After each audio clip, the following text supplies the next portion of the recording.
الا سوائے ان چیزوں کو کہ یعنی بکری اور گائے کا جو چربی حرام کی ہے ان میں سے کون سے استثناء ہے؟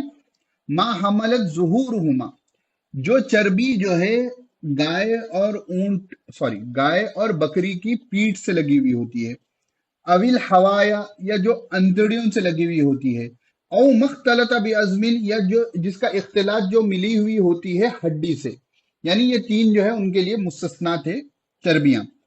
ذالک جزیناہم ببغیہم، یہ جو ان پر یہ تمام چیزیں ہم نے حرام کی تھیں وہ اس لیے کہ ذالک جزیناہم ببغیہم، یہ ان کی بغاوت، یہ ان کی سرکشی کی وجہ سے سزا کے طور پر ان پر حرام تھی. وَإِنَّا لَصَادِقُونَ، اور ہم کیا ہیں؟ سچے ہیں.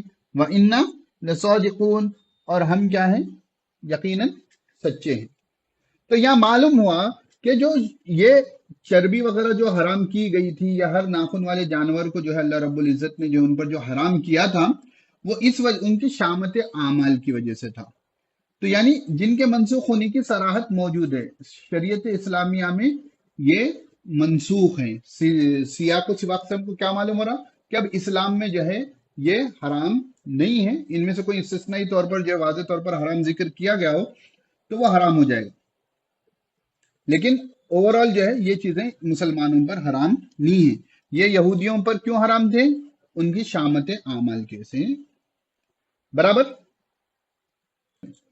اب مصنف فرماتے ہیں کہ یہ احکام اس امت میں قابل عمل نہیں ہے، یعنی یہ جو ان کے اوپر حرام کیا گیا تھا تو وہ ایک ٹائم پیریڈ، ایک ریزن بیس حرمت تھی، تو اب یہ ان کے اوپر ہم کو عمل کرنا نہیں ہے. کیوں؟ قرآن نے خود کہہ دیا کہ یہ منسوخ ہے. دوسرا مصنف فرما رہے ہیں کہ وہ جن کے اس امت کے لیے باقی رہنے کی صراحت کی گئی ہے. سیکنڈ کیٹیگری کون سی ہے؟ جن کے بارے میں کلیئر کٹ اللہ رب العزت نے بتا دیا کہ بھائی اسلام میں محمد صلی اللہ علیہ وسلم کے اوپر جو ہے شریعت نازل کی گئی ہے اس میں یہ حلال ہے، یعنی ابھی بھی وہ باقی ہیں. جیسا روزوں کے بارے میں یا ایھا الذین آمنوا کتب علیکم الصیام، اے ایمان والوں تم پر روزے فرض کیے گئے، کما کتب علی الذین من قبلکم، جیسا تم سے پہلے والوں پر فرض کیے گئے تھے، لعلکم تتقون، تاکہ تم تقوی اختیار کرو. تو اب یہاں پر صراحت کے ساتھ موجود ہے کہ یہ شرائط ما قبل میں بھی روزے فرض تھے اور جیسا ان پر فرض تھے اب مسلمانوں پر بھی فرض ہیں. تو وہ احکام جو پچھلی امتوں کے اوپر بھی تھے اور یہاں پر بھی وہ جاری ساری ہوں گے، جن کی وضاحت اللہ رب العزت نے قرآن کریم میں کر دی یا احادیث میں وہ چیز مل جائے. تو مصنف فرما رہے ہیں کہ یہ احکام اس امت میں بھی بالاتفاق باقی ہیں. اب دیکھیے قرآن میں جب صراحت آ گئی تو اب اس کو آپ یہ نہیں کہہ سکتے کہ جو ہے کہ یہ شرائع ما قبل میں سے ہے. ٹھیک ہے نا، تھوڑا لاجک سمجھیں. ٹھیک ہے، تو یہ مختلف فی ادلہ ہے.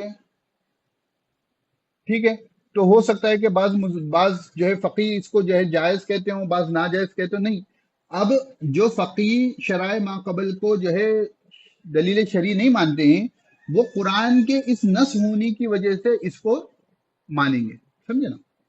تو یہ پہلے متفق علیہ ادلہ میں قرآن کا حکم، تو قرآن کا حکم آ گیا کہ تم پر روزے فرض کیے گئے ہیں. تو جو اگر فقیہ شرائع ما قبل کو حجت نہیں مانتے وہ ان آیتوں کی تشریح کیا کریں گے یا ان مسائل کی تشریح کیا کریں گے؟ بھئی یہ قرآن کا حکم ہے اس لیے ہم لے رہے ہیں. سمجھ میں آگے بات. بعض اوقات اختلاف جو ہوتا ہے وہ بس تعبیر کا ہوتا ہے. ٹھیک ہے، جو فقیہ شرائع ما قبل کو مانتے ہیں یعنی دلیل شرعی مانتے ہیں، ٹھیک ہے، جو بھی کنڈیشنز کے ساتھ، وہ اس کو جو ہے شرائع ما قبل کی کیٹیگری میں لکھ دیں گے. اور جو فقیہ جو ہے اس کو شرائع ما قبل کو جو ہے دلیل شرعی نہیں مانتے ہیں وہ اس کو نص میں قرآن میں رکھ دیں گے. مسئلہ بات وہی ہے. ٹھیک ہے نا. اب اس کے بعد ہے سوم، وہ کہ جن کے نہ باقی رہنے کی صراحت کی گئی ہے. ٹھیک ہے، نہ باقی رہنے کی صراحت کی گئی ہے نہ منسوخ ہونے کی. لا نصدق ولا نکذب، کہ ان کے بارے میں اسلام میں نہ کنٹینیویشن کا ذکر ہے کہ یہ اب اسلام میں حضور صلی اللہ علیہ وسلم کی شریعت میں بھی واجب رہے گا یعنی جاری رہے گا، نہ اس کے منسوخ ہونے کی صراحت کی گئی ہے. جیسے وَكَتَبْنَا عَلَيْهِمْ فِيهَا أَنَّ النَّفْسَ بِالنَّفْسِ، ہم نے ان پر لکھ دیا تھا، فرض کر دیا تھا کہ نفس کے بدلے نفس، قصاص کا ذکر ہے کہ اگر کوئی جو نفس ہے نفس کی جان لے گا تو اس کے بدلے نفس کی جان لی جائے گی۔ ایک سیکنڈ، یہ پوری آیت کو میں پھر سے، جی تو وہی ہے کہ ایک نفس کے بدلے دوسرا نفس، یعنی آنکھ کے بدلے آنکھ، ناک کے بدلے ناک، پوری جو ہے سورہ مائدہ کے آیت نمبر 45 دیکھ لو گے تو آپ کو پورا مضمون مل جائے گا۔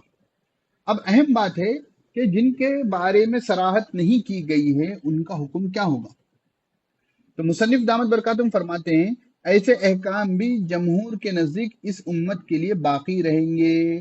جمہور فقہا کیا کہتے ہیں کہ ایسے احکام بھی باقی رہیں گے، اس لیے ناک کے بدلے ناک، آنکھ کے بدلے آنکھ، جیسا کہ ہاذہ ناقۃ اللہ شرب ولکم شرب یوم معلوم، وہ حضرت صالح علیہ السلام کی جو اونٹنی تھی جو پانی پینے آتی تھی، باری جس کی متعین تھی، ٹھیک ہے نا، تو وہاں پر باری متعین کر دی گئی تھی نا، کہ ایک دن جو ہے ہماری اونٹنی پی گئی اللہ رب العزت کی طرف سے جو معجزتاً پیدا کروائی گئی تھی، اور ایک دن جو ہے تمہارے جانور جو ہے پانی پیں گے، ٹھیک ہے۔